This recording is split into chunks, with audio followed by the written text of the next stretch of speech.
السلام علیکم ورحمۃ اللہ وبرکاتہ۔ الحمد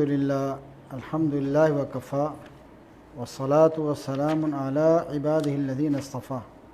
اما بعد فاعوذ باللہ من الشیطان الرجیم، بسم اللہ الرحمن الرحیم۔ ان الذین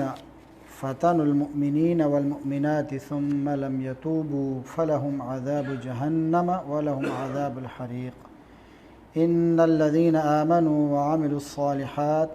لهم جنات تجری من تحتها الانہار ذلك الفوز الکبیر۔ ان بطش ربک لشدید انه هو یبدئ ویعید وهو الغفور الودود ذو العرش المجید فعال لما يريد۔ هل أتاك حديث الجنود فرعون وثمود بل الذين كفروا في تكذيب والله من ورائهم محيط بل هو قرآن مجيد في لوح محفوظ۔ حاضرین محترم عزیز دوستو، ساتھیوں اور محترم بزرگوں، کل ہم نے سورۃ البروج کا آغاز کیا تھا اپنے ترجمہ تفسیر کی کلاس کے اندر، اور اس کی کچھ آیتیں اور ان کا ترجمہ اور اس کی تفسیر آپ احباب کے سامنے بیان کی تھی۔ اور آج انشاءاللہ ہم کوشش کریں گے کہ سورہ بروج کی جو بقیہ آیات ہیں اس کو بھی آج پڑھ لیا جائے، اس کا ترجمہ و تفسیر، اور آج اس سورت کو مکمل کر لیا جائے۔ تو سورہ بروج جیسا کہ شروع میں بیان کیا اور پھر اس سے منسلک جو واقعہ تھا وہ بھی آپ احباب کے سامنے ذکر کیا، اور یہ بتلایا تھا کہ یہ جو لوگ تھے جن کو جلایا گیا خندقیں کھود کے، تو ان سے جو بدلہ لیا گیا یا انتقام لیا گیا یا ان کو یہ سزا دی گئی یا تکلیف پہنچائی گئی، ان کا کوئی جرم نہیں تھا، انہوں نے لوگوں کو کوئی ظلم اور زیادتی نہیں کی تھی، لوگوں پہ کوئی لوگوں کا نہ مال چھینا تھا، نہ کوئی اور کسی قسم کا لوگوں کو نقصان پہنچایا تھا، لیکن ان کا جو واحد جرم تھا وہ یہ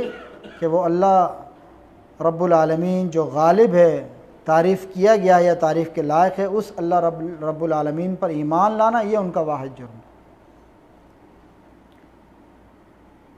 اور وہ اللہ رب العالمین جو عزیز ہے، حمید ہے، تمام آسمانوں اور زمینوں کی جو بادشاہت ہے وہ اسی کے لیے ہے، اور وہ جو اللہ رب العالمین جو عزیز اور حمید ہے وہ اس بات کا حقدار ہے کہ اس کے اوپر ایمان لایا جائے، جس کی یہ صفات بیان کی جا رہی ہیں کہ عزیز ہے، حمید ہے، ساری آسمان اور زمینوں کی بادشاہت اسی کے لیے ہے، ہر چیز پر وہ شاہد ہے، تو ان صفات کی وجہ سے اس کا حق ہے کہ اس کے اوپر ایمان لایا جائے۔ تو یہ قرآن کریم نے یہاں جہاں پر ان واقعات کا ذکر کیا ہے جو پیچھے اصحاب الاخدود کا، وہاں پر عقائد کی درستگی کا اہتمام بھی کیا ہے اور عقیدے کو بھی واضح کیا ہے کہ وہ اللہ رب العالمین جو العزیز ہے، الحمید ہے، زمین و آسمان کا مالک ہے، تو وہ اس بات کا لائق ہے کہ اس کے اوپر ایمان لایا جائے۔ یہ تو بڑے اجر کی بات ہے، بڑی ثواب کی بات ہے، بڑی فضیلت کی بات ہے اور بڑی سعادت کی بات ہے کہ کوئی شخص اللہ پر ایمان لاتا ہے اور پھر اگر اس راستے میں اس کو آزمائش کا سامنا کرنا پڑتا ہے، اس کو تکلیف کا سامنا کرنا پڑتا ہے، تو اس پر اسے گھبرانے کی ضرورت نہیں ہے، اس پر اسے گھبرانے کی ضرورت نہیں ہے، کیونکہ جو ہے ایمانوں اور عمل صالح جو لوگ ہیں ان کے لیے سب سے بڑی جو تسلی کی بات ہے، یعنی جو ایمان والے ہیں اگر ان پر اوپر کوئی آزمائش آتی ہے تو ایمان والوں کو جو آزمائش اور مصیبت میں ثابت قدم رکھنے والی چیز ہے وہ یہی ہے کہ یہ تکلیف اور آزمائش تو گزر جائے گی، لیکن اس کے بعد جو اللہ رب العالمین کے انعامات ہیں جن کا آگے ذکر ہونے جا رہا ہے، یہ انعامات ان کو ثابت قدم رکھتے ہیں اور استقامت اور ان کے پاؤں اور قدم جما کے رکھتے ہیں کہ یہ وقت ہے پریشانی کا، لیکن ایک وقت ہے گزر جائے گا۔ اور یہ دنیا تو ویسے بھی امتحان ہے، اور اس دنیا میں تو ویسے بھی مشکلات ہیں، اصل راحت تو آخرت میں ہی. جیسے کہ اللہ کے رسول صلی اللہ علیہ وسلم جب جنگ احد کا معاملہ پیش آیا، جنگ خندق کا، غزوہ خندق کا جب معاملہ پیش آیا، جب پورا عرب جمع ہو کر مسلمانوں پر چڑھ دوڑا، سارے قبائل عرب اکٹھے ہو گئے، اتفاق کر لیا اور ایک بڑا لشکر جرار، انہوں نے 10,000 سے زیادہ کا لشکر انہوں نے جمع کر کر مدینہ کے اوپر چڑھائی کی. پورا عالم عرب اکٹھا ہو گیا، حتیٰ کہ جو مدینہ کے اندر رہنے والے یہودی تھے وہ بھی ان کے ساتھ مل گئے. تو اس موقع پر اللہ کے رسول صلی اللہ علیہ وسلم نے صحابہ کرام کے مشورے سے خندق مدینہ کے دفاع کے لیے کھودی، اور اس طریقے سے مدینہ کا دفاع کیا کہ وہ اتنا بڑا لشکر تھا، اتنی افرادی قوت تھی کہ جس کا میدان میں مقابلہ مشکل تھا. تو اس کے لیے انہوں نے ایک جنگی اسٹریٹجی، جنگی حکمت عملی اپنائی. اور حکمت جو ہے یہ مومن کی میراث ہے. مومن کی جو بصیرت ہے وہ اس بات کا تقاضا نہیں کرتی کہ آپ جذبات میں اپنی عقل اور فہم اور بصیرت کو پیچھے چھوڑ جائیں، بلکہ حکمت کا تقاضا یہ ہے کہ حالات اور واقعات کی مناسبت سے اسٹیپ اٹھایا جائے، قدم اٹھایا جائے. اس میں کبھی کبھار جو ہے وہ دفاع کے لیے پیچھے بھی ہٹنا پڑتا ہے، اور کبھی کبھار جو ہے وہ آگے جو ہے بڑھ کر بھی حملہ کرنا پڑتا ہے. اس وقت حالات کی مناسبت سے یہ فیصلہ لیا گیا کہ مدینہ کے دفاع کے لیے تین طرف، ایک طرف سے تو ویسے چٹانیں تھیں، تو مدینہ کے تین طرف جو تھا وہ جو جہاں سے دشمن کے داخلے کا امکان تھا وہاں پر اتنی چوڑی اور اتنی لمبی خندق کھودی گئی کہ جس سے دشمن کراس کر کے مدینہ میں داخل نہ ہو سکے. تو اس موقع پر آپ صلی اللہ علیہ وسلم جو ہے وہ آپ نے جو، اور آپ صلی اللہ علیہ وسلم خود صحابہ کرام کے ساتھ مل کر اس خندق کی کھدائی کر رہے تھے. اور وہ وقت مسلمانوں پر بڑا مشقت والا اور بڑا سخت وقت تھا.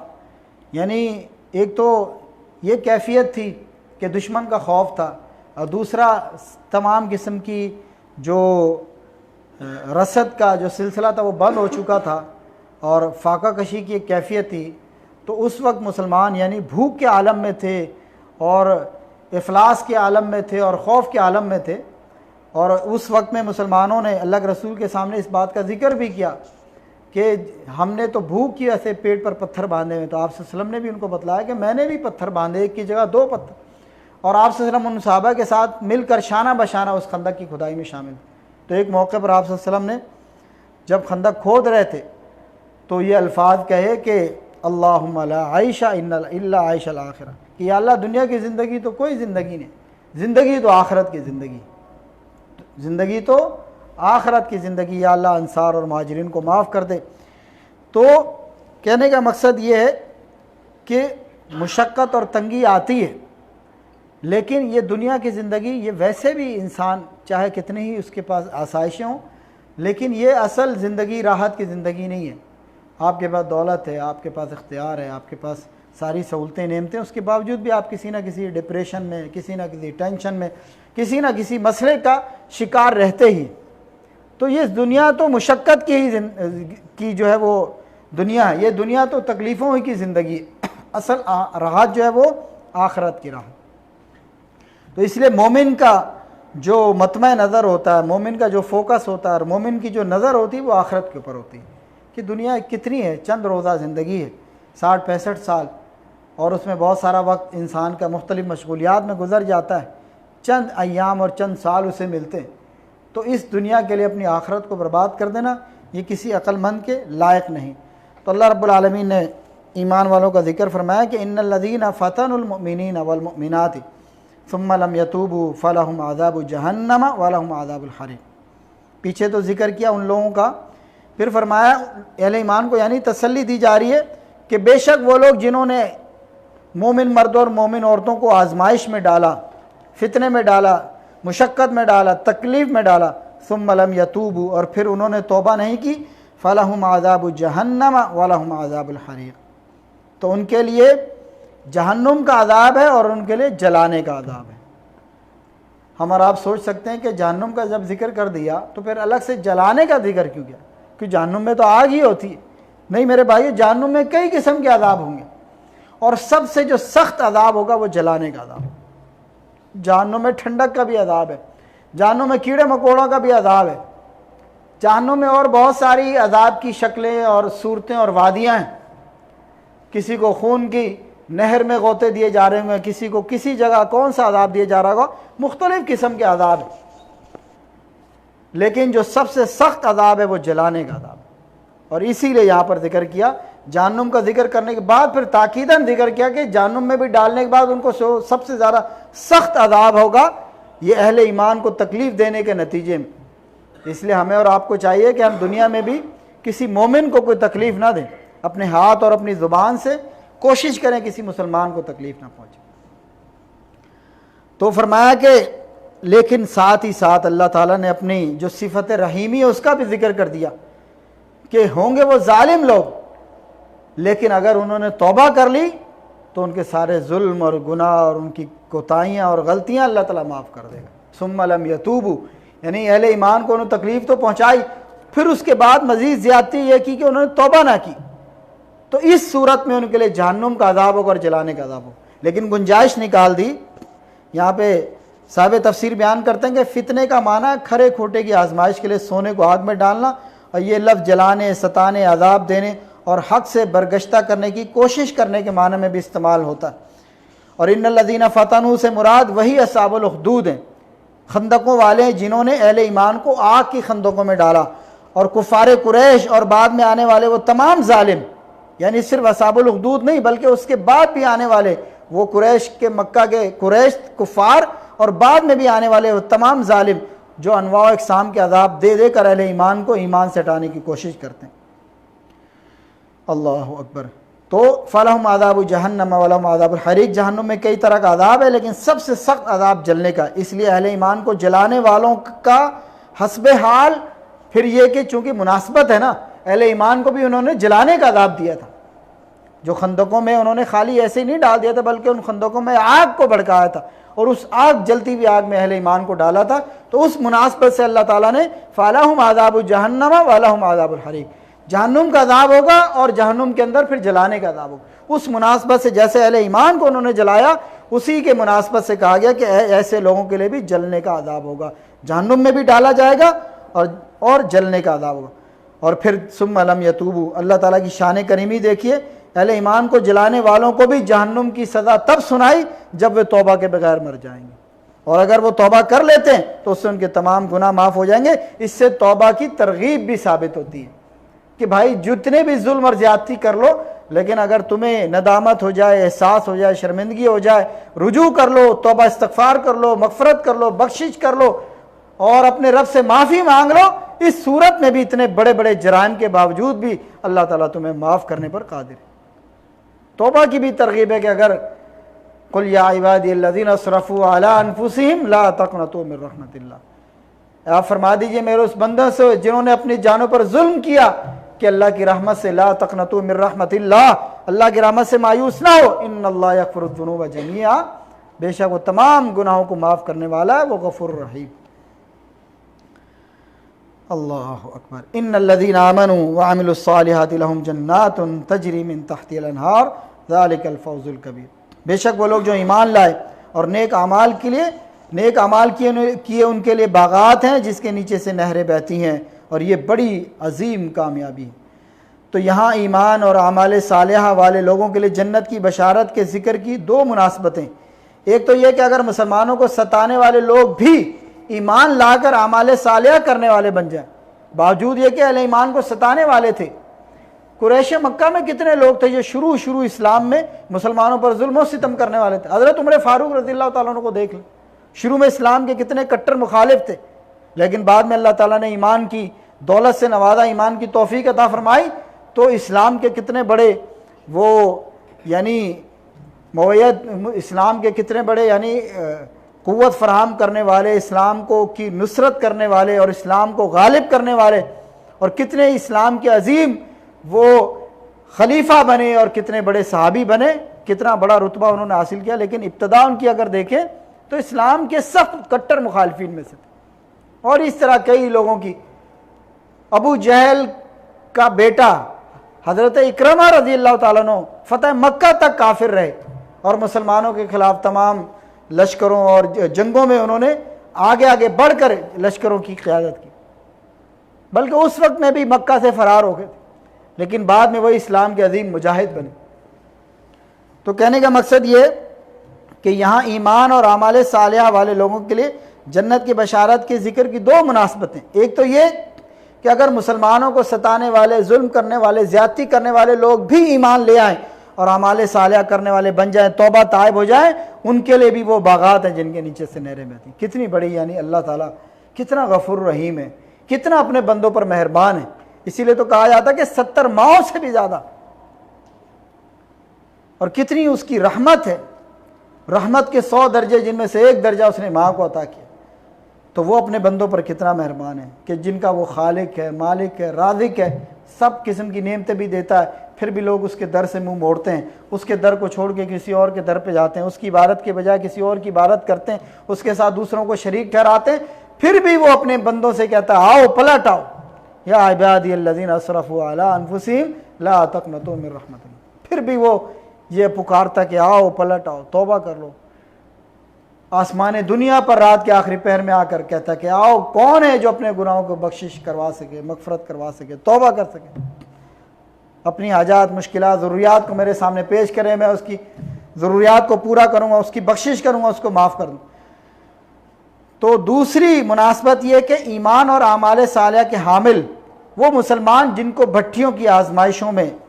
آزمائش کی بھٹیوں میں جھونکا جا رہا ہے، ان کو تکلیفیں دی جا رہی ہیں، ان کے اوپر آزمائشیں، ظلم کے پہاڑ توڑے جا رہے ہیں، دکھ، تکلیف اور آزمائش سے ان کو دوچار کیا جا رہا ہے، ان کے لیے یہ صبر کی تلقین ہے، ان کے لیے یہ استقامت کی تلقین ہے، ان کے لیے یہ حوصلہ اور تسلی کی تلقین ہے. وہ غم نہ کریں، یہ وقت بھی گزر جائے گا، یہ وقت بھی گزر جائے گا، یہ برا وقت بھی گزر جائے گا. ان مع العسر یسرا، ہر مشکل کے ساتھ آسانی ہے، ہر تنگی کے ساتھ آسانی. فإن مع العسر یسرا، یہ وقت بھی گزر جائے گا. پریشانی ہے، مشکل ہے، تنگی ہے، تکلیف ہے، دکھ ہے، آزمائش ہے، لیکن کوئی وقت سدا نہیں رہتا، یہ وقت بھی گزر جائے گا. یہ برے دن بھی، یہ مشقتوں والے وقت بھی، یہ تکلیف دہ لمحات بھی گزر جائیں گے. اور انسان جو ہے اس کی زیادہ سے زیادہ تکلیف یہی ہو سکتی ہے نا کہ انسان کو اس کی جان سے محروم کر دیا جائے. جب جان ہی انسان کی لے لی جائے، جان اس کی نکال لی جائے، تو پھر اس کے بعد بھی تو آخر راحت ہی کا ٹائم آنا ہے. اگر اس کی روح اس کے جسم سے نکل جاتی ہے اس تکلیف کے نتیجے میں، لیکن اس کے بعد جو وقت ہے وہ تو راحت کا. یعنی دنیا میں اگر انسان کسی کو زیادہ سے زیادہ تکلیف دے لے تو اس کی جان ہی لے سکتا نا. زیادہ سے زیادہ کسی پر آزمائش اگر آتی ہے تو وہ یہ کہ اس کو اپنی جان سے ہاتھ دھونا پڑتا ہے، لیکن جان نکلنے کے بعد بھی جو ٹائم ہے وہ تو پھر راحت کا ٹائم. اور اس دنیا میں بھی اللہ تعالیٰ بعض اوقات تکلیف کے بعد آسانی دیتا ہے. تو اس لیے فرمایا جا رہا ہے کہ وہ غم نہ کریں، یہ وقت بھی گزر جانے والا ہے، اور آخرت میں ان کے لیے وہ عظیم الشان باغات جن کے نیچے سے نہریں بہتی ہیں. اور دراصل سب سے بڑی کامیابی یہی ہے، فمن زحزح عن النار وادخل الجنۃ فقد فاز، جو جہنم سے بچا کر جنت میں داخل کر دیا گیا، گویا اصل کامیاب دراصل وہی ہے، فقد فاز. عظیم کامیابی، ذالک الفوز الکبیر، یہ عظیم کامیابی ہے، یہ بڑی کامیابی ہے. تو میرے بھائیو، عزیز دوستو، ساتھیو، محترم بزرگوں، بات وہی کہ حقیقت یہ کہ ایمان والوں کو آزمائشوں اور مصیبتوں میں ثابت قدم رکھنے والی اگر کوئی چیز ہے وہ یہ اللہ کا وعدہ ہے کہ وہ انہیں ہر حال میں بہر صورت آخر کار ان کو جنتوں سے نوازے گا، اپنی جنتوں میں داخل کرے گا، اپنی نعمتوں سے ان کو سرفراز کرے گا، اپنی رضوان اور خوشنودی سے ان کو متصف کرے گا. یہ جو وعدہ ہے اللہ رب العالمین کا، یہ اہل ایمان کو تمام آزمائشوں میں، مصیبتوں میں، تکلیفوں میں استقامت کے ساتھ ڈٹا رہنے اور کھڑا رہنے کی توفیق اور جو ہمت عطا کرتا ہے. یہ وعدہ اللہ رب العالمین کا. اور اس کے بعد آگے اللہ رب العالمین فرماتے ہیں ان بطش ربک لشدید، بے شک یقیناً تیرے رب کی پکڑ بہت سخت ہے. بطشہ وہ پکڑ جس میں تیزی اور سختی پائی جائے، یہ تو خالی پکڑ ہے نہیں، بطشہ ان بطش ربک لشدید، وہ پکڑ جس میں تیزی اور سختی پائی جائے. اور پھر ایک بطشہ کا معنی ہی سختی اور شدت والی پکڑ، اس کے بعد پھر مزید اس کو اللہ تعالیٰ نے فرمایا کہ لشدید، یہ سختی والی پکڑ بھی بڑی شدت والی ہوگی. تم غافل نہ ہو جاؤ، رب تعالیٰ کی بطش جسے وہ خود شدید بتا رہا ہے تو وہ کس قدر سخت ہوگی. یعنی اس اللہ کی وہ پکڑ کتنی سخت ہوگی جس کے لیے اللہ تعالیٰ نے خود شدید کا لفظ استعمال کیا. یعنی وہ لوگ جو اللہ کے بندوں پر ظلم کرتے ہیں، زیادتی کرتے ہیں، وہ اللہ کے عذاب سے، اللہ کی پکڑ سے، اس کی گرفت سے، اس کے انتقام سے وہ غافل نہ ہو جائیں، وہ کسی خوش فہمی میں، کسی گمان میں نہ رہیں کہ ہم جو کچھ بھی کرتے رہیں اللہ کے بندوں کو جس طریقے سے بھی ہم تکلیف پہنچائیں، ہم سے کوئی پوچھنے والا نہیں ہے۔ ایک وقت آنے والا ہے تیرے رب کی پکڑ آنے والی ہے، اس دنیا میں بھی اور آخرت میں بھی۔ بعض اوقات اللہ تعالیٰ ڈھیل دیتا ہے، لیکن اس کا مطلب یہ نہیں ہوتا، اس کا مطلب یہ نہیں ہوتا کہ اللہ تعالیٰ نے اسے چھوڑ دیا۔ کبھی دنیا میں اور آخرت میں تو ہے ہی ہے، آخرت میں تو ہے ہی ہے۔ بلکہ میں سمجھتا ہوں کہ کسی کو اگر کسی غلطی کی سزا دنیا میں مل جائے اور اس کے بدلے میں اسے آخرت میں آسانی ہو جائے تو یہ بڑا اچھا سودا ہے۔ جیسے وہ صحابی آئے تھے جن سے غلطی ہو گئی تھی اور کہا کہ طاہرنی یا رسول اللہ کے رسول مجھے پاک کیجئے، وہ صحابی یا وہ صحابیہ،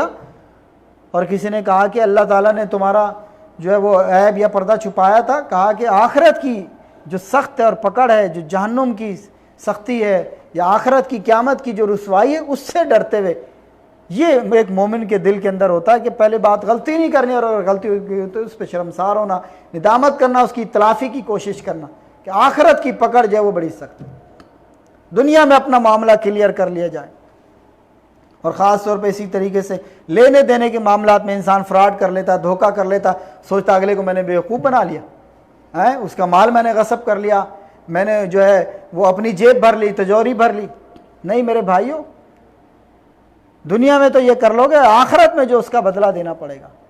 یہ دنیا کی چند روزہ زندگی کے چند ٹکوں کے لیے انسان فراڈ کرتا ہے، دھوکہ کرتا ہے، ظلم کرتا ہے، زیادتی کرتا ہے، لوگوں کے مال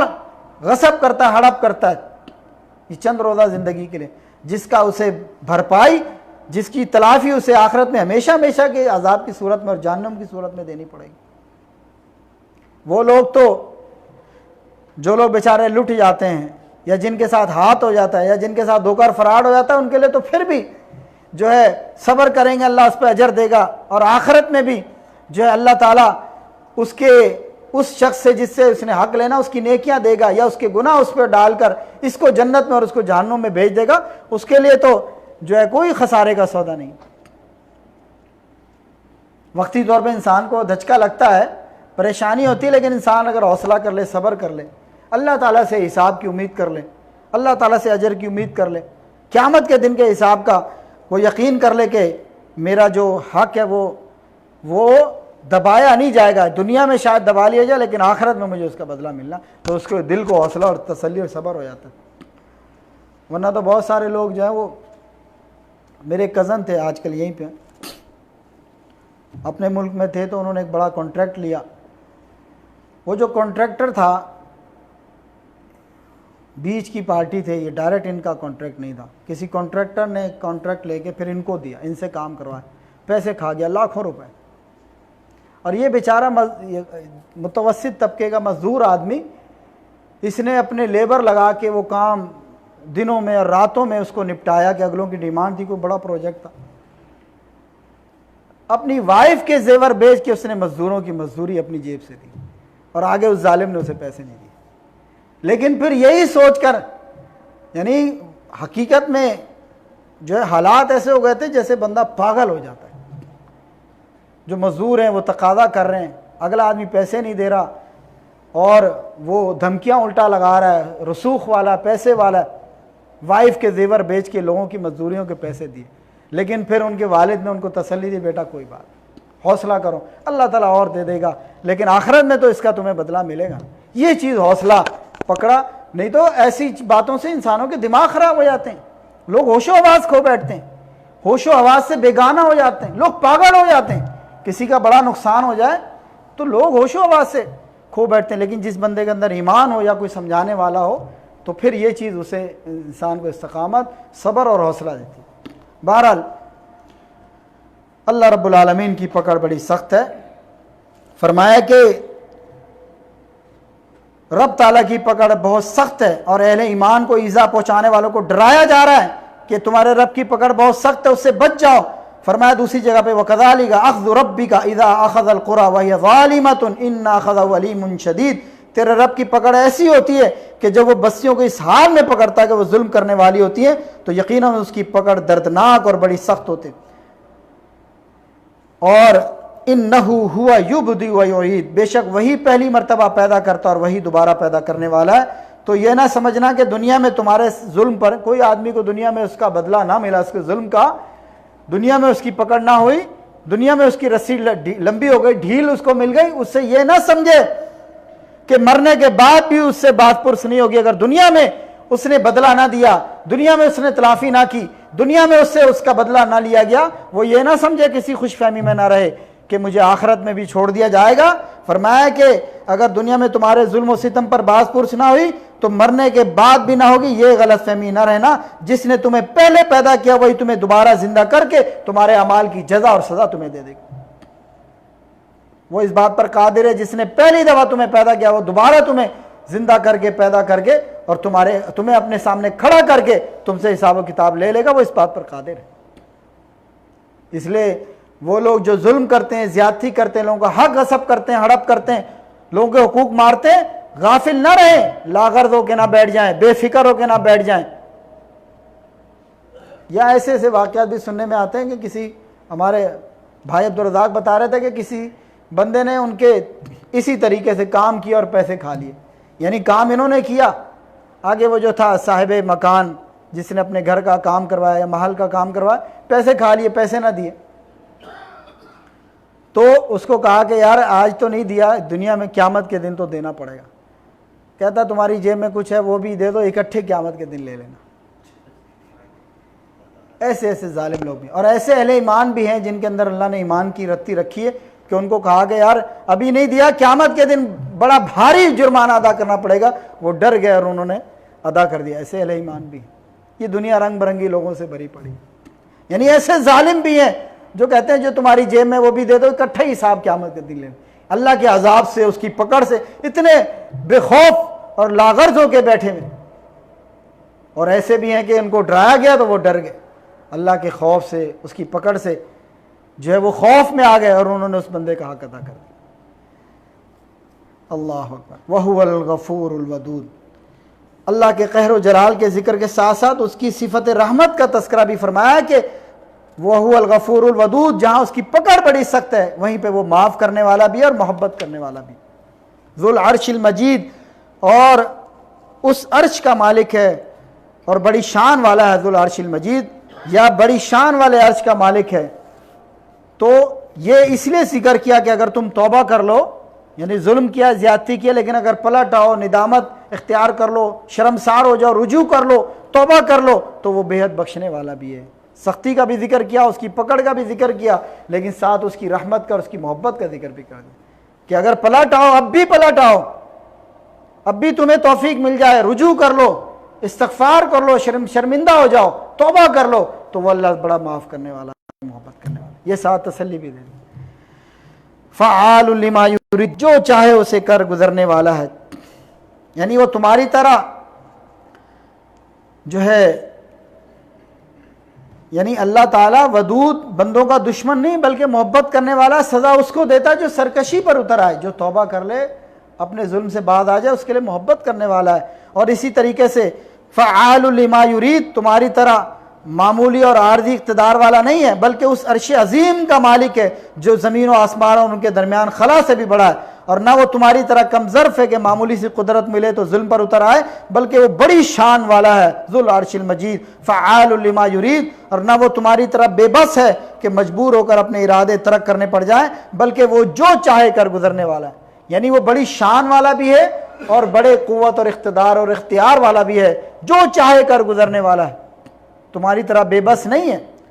اور نہ تمہاری طرح کم ظرف ہے کہ تھوڑی سی طاقت ملی تو ظلم پر اتر آئے۔ بڑی شان والا ہے اور بڑی آن والا ہے اور بڑی قوت اور اقتدار والا ہے، جو چاہے کر گزرنے والا۔ ایسے زبردست قوت والے پروردگار سے تمہیں ہر وقت ڈرتے رہنا چاہیے اور اس کی رحمت کا طلبگار رہنا چاہیے۔ پھر آگے فرمایا کہ حل اتاک حدیث الجنود فرعون و ثمود، کیا تمہارے پاس پہنچی خبریں، واقعات قصے لشکروں کے، کن کے لشکروں کے؟ فرعون اور ثمود کے۔ یہ فرعون اور ثمود کے قصے عرب میں بڑے مشہور تھے، اسی لیے اللہ تعالیٰ نے اہل مکہ کو بھی انہی قصوں سے ڈرایا۔ کیا تمہارے پاس نہیں پہنچی خبریں؟ وہ تمہیں قصے نہیں پہنچے؟ فرعون کے اور ثمود کے قصے نہیں پہنچے جن کو اللہ تعالیٰ نے اس دنیا میں عبرت کا نشان بنا دیا؟ یہ سمود، یہ مدائن صالح اسی سعودی عرب میں واقع ہیں، یہ اہل سمود، آل سمود اسی عرب کے اندر واقع ہیں، اور یہ قصے عربوں میں بڑے مشہور تھے، خاص طور پہ ان کا ذکر کیا۔ تو عربوں کے دلوں میں جمانے کے لیے جو سمود و فرعون کے 2 قصے جو بڑے مشہور تھے، اہل مکہ کو یاد دلائے تاکہ وہ ان قصوں سے عبرت پکڑیں، اور اس کے علاوہ نبی کریم صلی اللہ علیہ وسلم اور مسلمانوں کو بھی تسلی دلانا مقصود تھا کہ آپ لوگ گھبرائیں نہ، پریشان نہ ہو، جیسے فرعون اور سمود کے ساتھ ہم نے کیا تھا، اہل مکہ کے ساتھ بھی وہی معاملہ کر سکتے ہیں۔ اہل ایمان کو بھی تسلی دی جا رہی ہے، اللہ کے رسول کو بھی تسلی دی جا رہی، بل الذین کفروا فی تکذیب، بلکہ وہ لوگ جنہوں نے انکار کیا اور وہ جھٹلانے میں لگے ہوئے ہیں۔ یعنی حق تو یہ تھا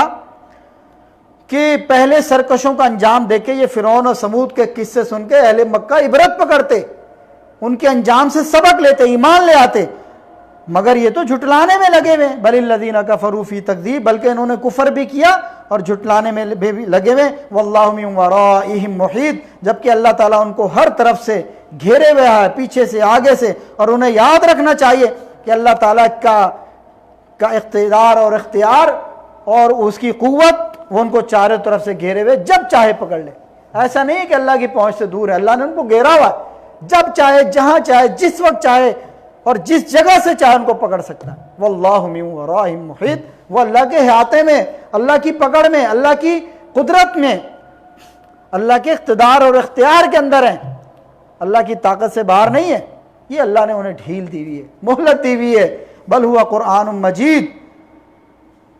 اور یہ ساری خبریں یہ اس قرآن مجید کے اندر ہیں جو بڑی شان والا ہے، فی لوح محفوظ، جو کہ لوح محفوظ میں ہے۔ اگر ان کا جھٹلانا اس خیال سے ہے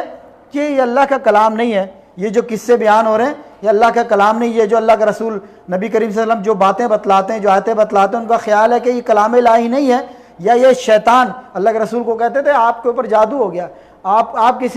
کسی جادوگر کے شاگرد ہیں،